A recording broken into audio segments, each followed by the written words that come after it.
گر اسیری پنجه این روزگاریم چاره چیست؟ خسته از غصه این شهر و دیاریم چاره چیست؟ شهری اموات است و گویا کوچه و بازار غور، پیر و برنا ندبگون و سوگواریم چاره چیست؟ دم زند ابری فضا از وقوع محشر به ما، هر یکی وحشت زده هر سو فراریم چاره چیست؟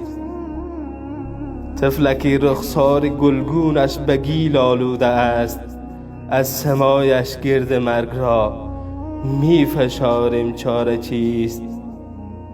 مادری ماتم زدن نوحه کند، موی برکند ناله کند، پدر ژولیده موی بیقراریم چاره چیست؟ خانه بر دوش و فقیر و مستمند گردیده ایم، در حصول لقمه نان انتظاریم چاره چیست؟ حرف من را می توان در دل تاریخ ثبت کرد، ما همه یخ زده فصل بهاریم چاره چیست؟ گوش ما تنها به ازرار طبیعت است نه غیر، لحظه های هجومش را می شماریم چاره چیست؟ فصل ربی مایه شادابی است در اهل خیش، ما که آلوده در این گرد و غباریم چاره چیست؟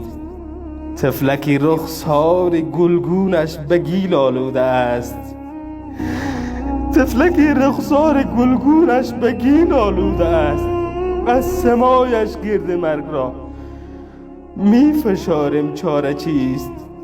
مادری ماتم زدن نوحه کند، موی برکند ناله کند، پدر ژولیده موی بیقراریم چاره چیست؟